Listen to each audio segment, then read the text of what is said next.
Have you ever wondered what it would feel like to wake up each morning without that familiar knot of worry in your stomach? To face uncertainty, not with dread, but with quiet confidence. To live your life fully without the constant whisper of fear holding you back. For over 25 centuries, the teachings of the Buddha have offered humanity a profound path to freedom from fear.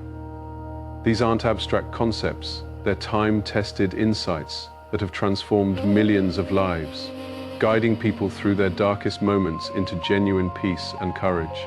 Today, we're exploring 6 transformative teachings from the Buddha, along with 2 powerful bonus lessons that can fundamentally change your relationship with fear. So settle in comfortably, take a gentle breath, and open your heart to the possibility that freedom from fear begins right here, right now. The first teaching, embracing the dance of impermanence. What in your life right now are you afraid of losing? Perhaps it is your health, a relationship, financial security, or your sense of identity. Here is a deeper question. What if your very attempt to hold on to these things is creating the fear you are trying to avoid? The Buddha's first insight into fear centers around impermanence. The truth that everything is constantly changing. This isn't pessimistic, it is liberating. It can free us from the exhausting struggle of trying to make permanent what is naturally temporary. Imagine standing by a beautiful river. The water flows continuously, never the same from moment to moment. Each drop is unique, precious in its fleeting existence. Now imagine trying to stop that river to capture a particular moment of its flow. The attempt would be futile and would rob you of the joy of witnessing its natural beauty. This is how we often approach life. We experience something wonderful and immediately try to make it permanent. We create strategies to maintain circumstances, worry about threats to our security, and exhaust ourselves controlling outcomes beyond our influence. But the Buddha understood, this clinging creates our deepest suffering. When we base peace of mind on things remaining unchanged, we set ourselves up for constant anxiety, because change isn't just possible, it is inevitable. Consider the seasons. Spring doesn't cling to its blossoms, trying to prevent summer. Each season has its beauty and natural time to transform. There is wisdom in this acceptance of change that we can embody. When we understand impermanence, our relationship with fear transforms.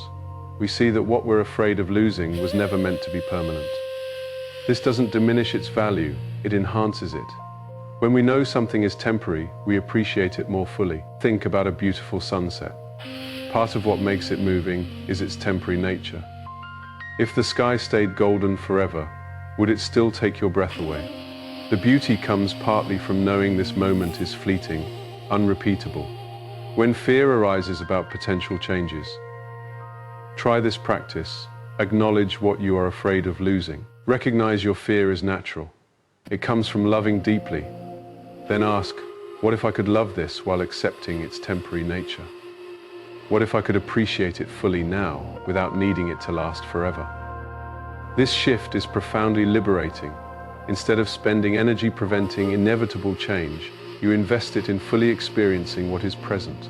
Instead of living in fear of loss, you live in gratitude for what you have while it is here.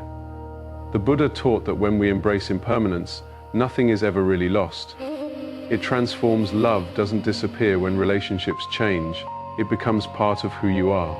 Lessons don't vanish when circumstances shift. They become wisdom guiding you forward. Fear whispers that change means loss, that impermanence means meaninglessness. But Buddha's wisdom reveals the opposite. Because things are impermanent, they're precious and worthy of full attention. When we align with this truth rather than fight it, we find not emptiness but fullness, not loss but freedom. The second teaching, understanding our shared human journey. Have you noticed how fear makes us feel uniquely isolated when anxiety grips us? There is often a sense that everyone else has it figured out while we're struggling alone. This isolation is one of fear's cruelest tricks. The Buddha's second teaching offers a different perspective. Suffering, including fear and anxiety, is not personal failure, but a universal aspect of human existence. This insight isn't depressing, it is liberating, because it connects us to the vast community of human experience. Every person you encounter has felt fear's grip. The confident colleague has worried about the future. The friend who seems together has faced crushing uncertainty. The stranger on the street knows the same anxiety you do. This universality doesn't minimize your experience. It validates it. You are not broken or uniquely flawed. You are simply human, participating in the full spectrum of conscious existence in an uncertain world. When we understand this, shame accompanying fear begins dissolving. We stop adding extra suffering from judging our natural responses. We treat ourselves with compassion. We'd offer a friend facing similar challenges. The Buddha recognized that much suffering comes not from circumstances themselves, but from our relationship to them. We suffer when reality doesn't match expectations, when we resist what is happening and cling to what we wish were happening.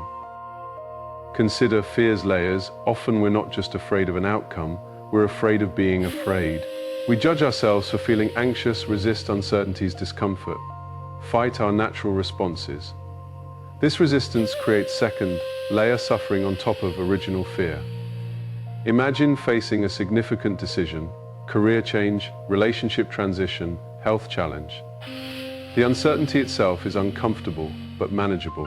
When you add self-criticism for feeling uncertain, shame for not being braver, resistance to discomfort, suffering multiplies exponentially.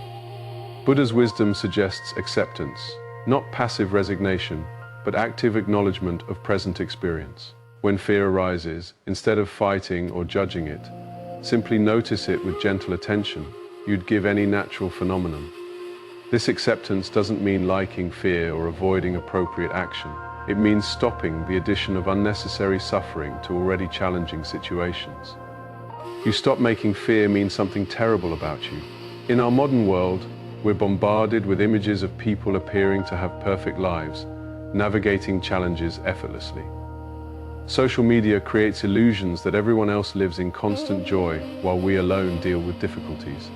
But this is illusion. Behind every curated image, every success story, are real humans dealing with the same fundamental challenges you face. They experience fear, struggle with uncertainty, have moments of doubt. Recognizing shared humanity is incredibly healing. It reminds us we're not alone in struggles, that challenges connect rather than separate us. When feeling afraid, remember countless others worldwide feel similarly. You are part of a vast community navigating the beautiful, difficult journey of being human. This understanding cultivates compassion for yourself and others. When you recognize everyone's struggles, you can be gentler with difficulties and more understanding of others' challenges. The irritable person might be dealing with fears. The distant colleague might struggle with uncertainty. The third teaching, seeing through fear's elaborate illusions. Imagine walking through your house late at night. The familiar becomes strange in darkness. That coat on the chair looks like an intruder. A plant's shadow resembles something menacing. Your heart races, fear floods your system, all because of something that isn't there. This illustrates Buddha's profound insight. Much of what we fear exists only in our minds, created by thoughts and sustained by attention. Fear often isn't response to actual present danger, but to imagined future threats, remembered past hurts, or misperceived current situations. The Buddha compared the mind to a restless monkey, jumping from branch to branch without pause. This monkey mind creates elaborate stories about potential disasters, worst-case scenarios. Imagine catastrophes. It takes small uncertainty seeds and grows them into towering territories. Think about your last consuming fear. Perhaps worry about a medical test, anxiety about a job interview, terror about a difficult conversation. How much suffering came from what was actually happening versus what you imagined might happen? Most often we discover the actual present moment, sitting in a chair, breathing, being alive now, is quite manageable. It is the stories our minds tell about that moment. Projections into uncertain futures, catastrophic interpretations of ambiguous situations that create bulk suffering. The Buddha taught that recognizing this distinction between reality and mental projection is crucial for freedom from fear. He encouraged developing reality testing, distinguishing between what is actually happening and what the mind adds. This doesn't mean all fears are unfounded, or we should ignore genuine risks. Sometimes fear serves important protective functions, alerting us to real dangers and motivating appropriate action. The key is learning to distinguish between helpful, reality-based concern and unhelpful imagination. Based anxiety, consider two scenarios. First, you notice concerning symptoms and feel motivated to schedule a medical appointment. This is fear serving its protective function, prompting appropriate action based on real information. Second, you notice the same symptoms but spend weeks imagining worst possible diagnoses, researching rare diseases online, convincing yourself you are facing imminent doom. This is fear run amok, creating suffering through imagination rather than responding helpfully to reality. Buddha's approach to fearful thoughts is gentle and practical, rather than forcing away frightening thoughts or judging ourselves for having them. We learn observing them with curiosity and compassion. We notice the difference between thoughts and reality, between mental stories and actual experience. One powerful practice involves asking, is this thought helpful right now? When your mind spins disaster stories, pause and gently inquire whether this particular thought serves you. Is it motivating useful action, helping you respond skillfully to actual situations, or simply creating unnecessary suffering through imagination? Another approach involves thought labeling. When noticing your mind creating fearful scenarios, simply note, planning, worrying, imagining, or storytelling. This isn't meant to stop thoughts, but create space between you and them. You begin seeing thoughts as mental events rather than absolute truths. The Buddha also taught about thoughts' impermanent nature. Just as clouds pass through sky without permanently altering it, thoughts pass through mind without defining who you are. That terrifying thought about potential failure. It is just a thought, and it will pass. That anxious story about others' opinions. It is just a mental event, temporary and changeable. This perspective is profoundly liberating. Instead of being at every fearful thought's mercy, you develop what Buddha called wise discernment, observing mental activity with clarity and choosing how to respond. When caught in fearful thinking spirals, try this practice. Take 3 slow, deep breaths to ground yourself in the present. Ask, what is actually happening right now? Notice the difference between what is occurring and what your mind adds. Next, ask, what would I do now if I weren't afraid? This helps distinguish between fear-based reactions and wisdom-based responses. Sometimes the answer is taking practical action. Sometimes it is returning attention to the present moment and letting fearful thoughts pass. Remember, you are not your thoughts. You are the awareness observing thoughts. You are not your fears. You are the consciousness witnessing fear arising and passing away. This recognition that you are larger than any particular mental or emotional state is one of Buddha's most liberating insights. The 4th teaching, finding sanctuary in present moment awareness. Where does fear actually live? Examine your experience carefully and you'll discover fear almost never exists in the present moment. It feeds on past regrets and future worries, but has no real home in the simple reality of now. When you are fully absorbed in present moment activity, gardening, cooking, playing with a child, listening deeply to music, where is your fear? When attention is completely engaged with what is happening now, anxiety fades into background. This isn't coincidence. It is fundamental truth about fear's nature and present moment awareness's power. The Buddha discovered that cultivating mindfulness, gentle, non-judgmental attention to present moment experience is one of the most effective ways to find freedom from fear's grip. Mindfulness isn't about forcing away difficult thoughts or emotions. It is about creating a stable awareness foundation from which we can observe all experiences with greater clarity and equanimity. Imagine your mind as a vigorously shaken snow globe. Thoughts, emotions, and sensations swirl chaotically, making clear sight difficult. Mindfulness is like setting the globe down and allowing snow to settle naturally. As mental turbulence calms, clarity emerges, and you can see your situation more accurately. This clarity is particularly valuable when dealing with fear, because it allows distinguishing between what is actually happening and what your mind adds. In the present moment, you can assess real circumstances and respond appropriately rather than react to imagined threats. Here is a simple mindfulness practice for when fear arises. First, notice you are feeling afraid or anxious. Rather than judging or pushing away this feeling, simply acknowledge it kindly. I notice fear is present right now. Next, bring attention to your breath. You don't need to change breathing. Simply observe it naturally flowing in and out. Feel air entering your nostrils, filling your lungs, then leaving your body. This simple attention act anchors you in the present moment. Now expand awareness to include your body. Notice where you are sitting or standing. Feel contact between your body and chair, or your feet and ground.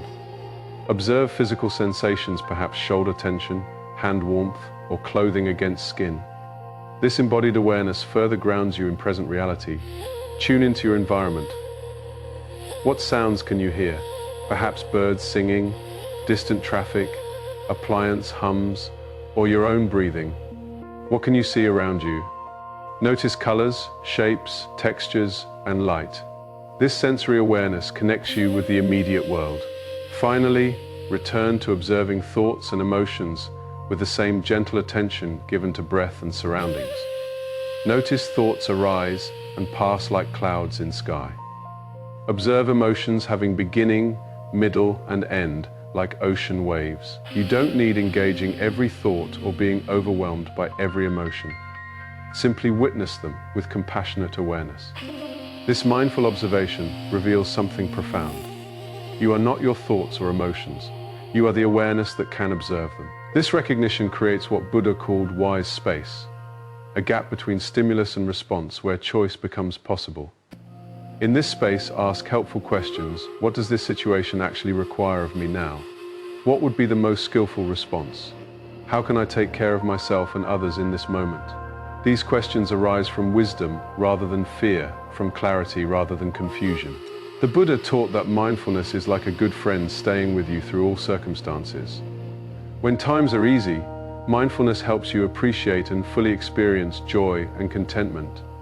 When times are difficult, mindfulness provides stability and perspective, helping navigate challenges with greater skill and less suffering. In our fast-paced, constantly connected world, cultivating mindfulness is both more challenging and more necessary than ever. We're bombarded with information, stimulation, and attention demands. Our minds are often scattered across multiple time zones, replaying past events, planning future activities, worrying about potential problems. This mental fragmentation creates fertile ground for fear and anxiety to flourish. When attention is scattered, we lose touch with stability and peace, always available in the present moment. We become reactive rather than responsive, driven by unconscious patterns rather than conscious choice. But here is beautiful truth. No matter how scattered your mind has become, no matter how long you've been caught in fear and worry patterns, the present moment is always available as refuge.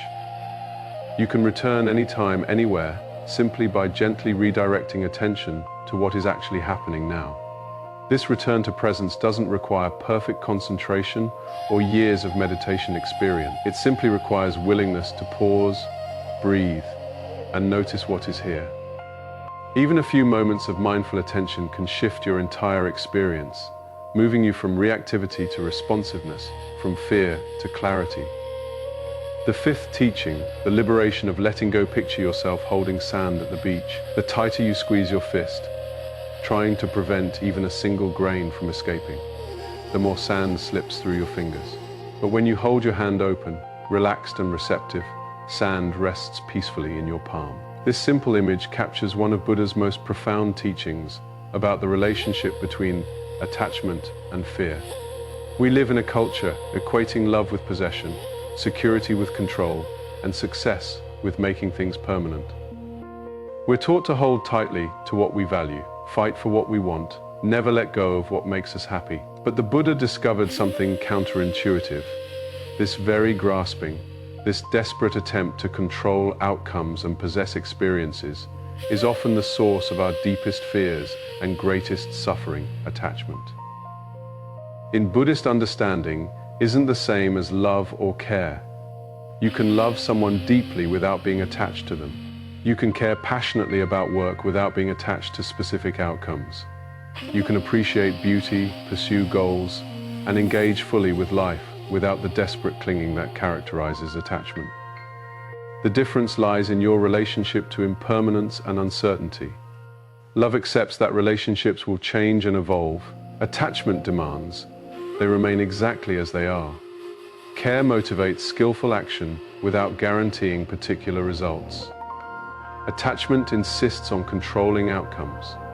Appreciation enjoys beauty while present. Attachment tries possessing and preserving it forever. This clinging creates constant vigilance and fear. When we base happiness on external circumstances remaining unchanged, we set ourselves up for perpetual anxiety. We become like someone trying to build a house on shifting sand, constantly worried our foundation will give way. Consider how this plays out in relationships. When we're attached to someone, we don't just love them. We need them to behave in certain ways, remain constant, never change or leave. This need creates fear. What if they stop loving me? What if they find someone else? What if they change in ways I don't like? The very love that could be joy's source becomes anxiety's source because it is mixed with attachment. But what would it look like to love without attachment? To care deeply while holding lightly? To appreciate fully while accepting impermanence? This is what Buddha called loving kindness, love that wishes for others' happiness and well-being without needing to control how that happiness manifests. The same principle applies to our goals and ambitions. There is nothing wrong with working toward objectives, pursuing dreams, or wanting to improve circumstances. The problem arises when we become so attached to specific outcomes that we lose peace of mind in the process. We suffer not just if we fail to achieve goals, but throughout the entire journey, constantly worried about whether we'll succeed. The Buddha taught a different approach. Give your best effort while releasing attachment to results. Pour your heart into work, relationships, creative endeavors, but hold outcomes lightly. This isn't indifference or lack of care. It is mature recognition that you can control actions, but not their consequences. Think of a skilled athlete in peak performance moments. They're completely engaged, giving everything they have, but they're not tight or grasping. There is a quality of relaxed intensity, of caring deeply while remaining fluid and responsive. This is what non-attachment looks like in action. Full engagement without desperate clinging. Practicing non-attachment doesn't mean becoming passive or indifferent. It means shifting from trying to control outcomes to focusing on engagement quality. Instead of asking, how can I make sure this turns out the way I want? You might ask, how can I show up fully and skillfully in this situation? This shift can be profoundly liberating. When you are not constantly trying to control results, you can be more present, more creative, more responsive to what is actually needed in each moment. You can take appropriate risks because you are not paralyzed by failure fear. You can love more freely because you are not constantly worried about loss. But how do we actually practice letting go? The Buddha offered several practical approaches. First, he taught the importance of recognizing when we're clinging. Often, attachment operates below conscious awareness. We might not realize how tightly we're holding on to particular outcomes until we practice observing thoughts and emotions with mindful attention. When you notice anxiety, frustration, or fear arising, ask yourself, what am I trying to control right now? What am I afraid of losing second? He encouraged contemplating impermanence. Regularly reflecting on all experiences' temporary nature can help loosen attachment's grip. This isn't meant to be depressing, but liberating. When you truly understand everything changes, you can appreciate what is present without desperate need to make it permanent. The Buddha taught that true security comes not from grasping, but from letting go.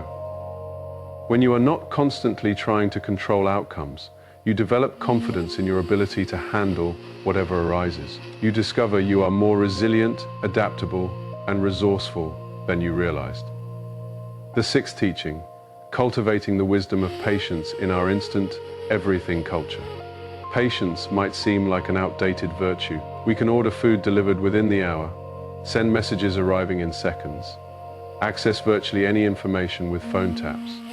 We've become accustomed to immediate gratification and quick solutions. But what happens when life presents situations that can't be rushed, problems without instant fixes, or uncertainties requiring us to wait without knowing outcomes? This is where fear often takes root, in the space between wanting to know and having to wait, between desiring resolution and accepting uncertainty. The Buddha recognized that impatience is one of fear's closest allies. When we can't tolerate not knowing, when we demand immediate answers and quick fixes, we create perfect conditions for anxiety and worry to flourish. But patience, as Buddha taught it, isn't passive resignation or helpless waiting. It is an active practice of trust. Trust in life's natural timing. Trust in your own resilience. And trust that clarity will emerge when conditions are right. True patience is wisdom recognizing the difference between what can be rushed and what must be allowed to unfold naturally. Consider how things grow in nature. A seed planted in ground doesn't become a tree overnight, no matter how much we might wish it would. There is a natural sequence of germination, sprouting, growing, and maturing that can't be forced or hurried. If we dig up the seed daily to check progress, we actually interfere with the very process we're hoping to encourage. The same principle applies to many human experience aspects. Healing from emotional wounds takes time. Building meaningful relationships requires patience. Developing new skills happens gradually. Finding clarity about important decisions often involves uncertainty and reflection periods. When we try rushing these natural processes, we often create more problems than we solve. Fear thrives on the illusion that we need to know everything right now, that uncertainty is dangerous, and that waiting is somehow wasteful. But Buddha's teaching on patience reveals a different perspective.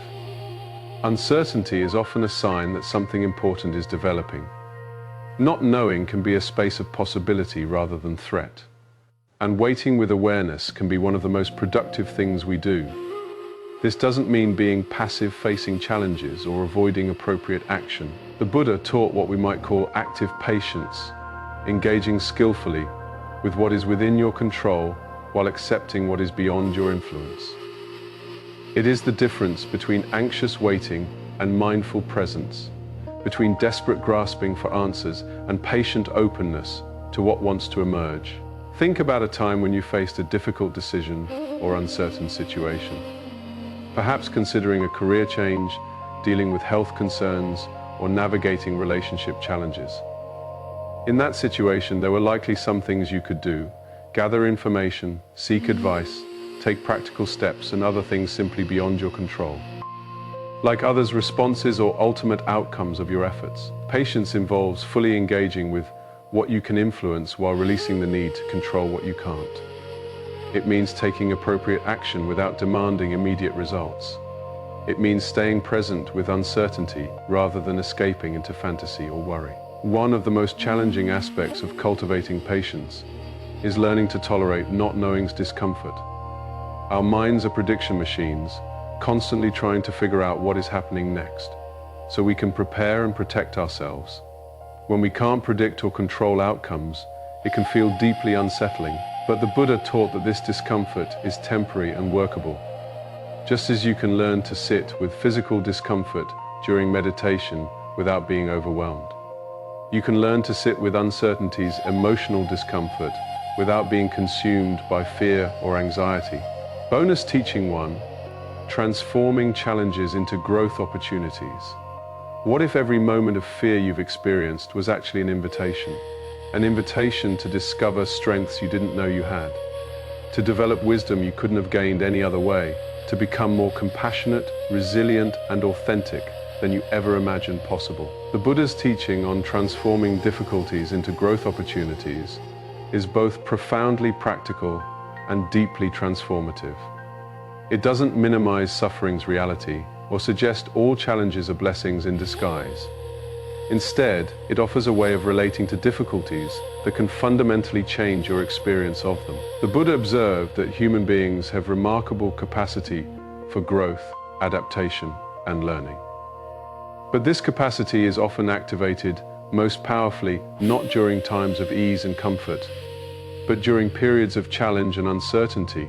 Just as muscles grow stronger when they encounter resistance, Our inner resources often develop most rapidly when we're faced with situations stretching us beyond comfort zones. Think about the most significant growth periods in your own life. Were they during times when everything was going smoothly and predictably, or were they during periods of challenge, uncertainty, or even crisis? Most people, when they reflect honestly, recognize that their greatest leaps in wisdom, compassion, and inner strength came during difficult times. This doesn't mean we should seek out suffering or create unnecessary difficulties, but it suggests that when challenges arise naturally, as they inevitably do in every human life, we have a choice about how to relate to them. We can see them as unwelcome interruptions to happiness, or recognize them as opportunities for development and awakening. Fear often arises when we're approaching the edge of our known capabilities, when we're being called to grow beyond current limitations. The job interview that terrifies you might be an opportunity to develop confidence and communication skills. The relationship conflict keeping you awake might be a chance to learn about boundaries, compassion, and authentic expression. This perspective doesn't make challenges easy or pleasant, but it can make them meaningful. When you are able to see difficulties as growth opportunities rather than just happiness obstacles, you develop what psychologists call post-traumatic growth. The capacity to emerge from challenging experiences stronger, wiser, and more resilient than before. Bonus teaching 2, the healing power of self-compassion. In all the teachings we've explored today, there is one thread weaving through each of them, one quality making all others possible: self-compassion. Yet this might be the most challenging practice of all, especially for those who've learned to be their own harshest critics. When fear arises, what is the first voice you hear in your mind? For many of us, it is not a gentle, supportive voice offering comfort and encouragement. Instead, it is often a critical voice saying things like, "You shouldn't be afraid of this. Everyone else can handle this better than you. You are being weak, or you should be braver by now." This inner critic, while often well-intentioned in its desire to motivate us, actually makes fear worse. It adds shame and self-judgment layers to already difficult experiences.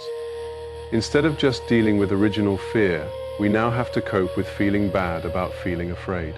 This creates what psychologists call second-order suffering. Suffering about our suffering. The Buddha recognized this pattern and taught that self-compassion is not just a nice addition to spiritual practice. It is absolutely essential. Without it, all our efforts to work with fear and difficulty become another form of self-violence, another way of trying to force ourselves to be different than we are. Self-compassion, as Buddha taught it, has 3 essential components. First is mindful awareness, the ability to recognize and acknowledge our suffering without either suppressing it or being overwhelmed by it. Second is recognition of common humanity, understanding that struggle and difficulty are part of shared human experience, not signs of personal failure. Third is self-kindness, treating ourselves with the same gentleness and care we would offer a good friend facing similar challenges.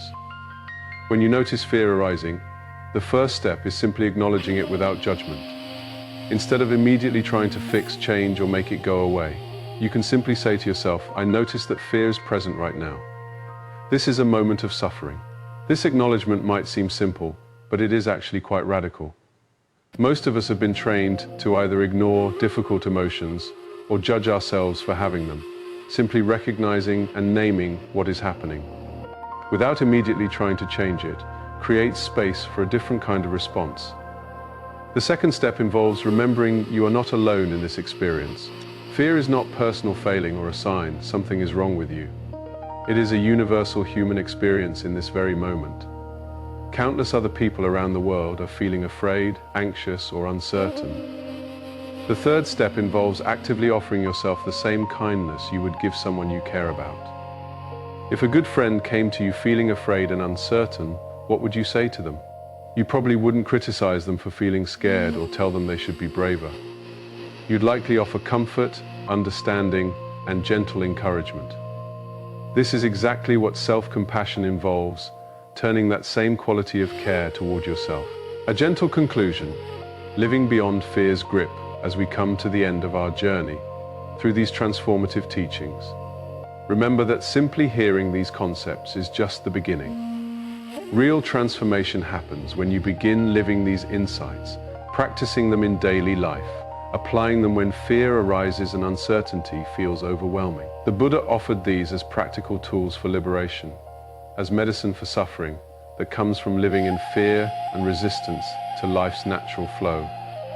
Like any medicine, these teachings only work when they're actually taken, integrated, and applied consistently over time. Perhaps you begin with just one teaching that resonated most deeply today. Maybe it is mindfulness practice, learning to anchor yourself in the present moment when fear spirals. Maybe it is cultivating self-compassion, learning to speak to yourself with kindness rather than criticism. Maybe it is recognizing impermanence, remembering that whatever you are facing is temporary and will change. Choose one practice and commit to exploring it. Notice what happens when you apply it to real situations. Observe how it affects your relationship with fear, uncertainty, and challenge. Be patient with yourself as you learn, remembering that developing new ways of being takes time.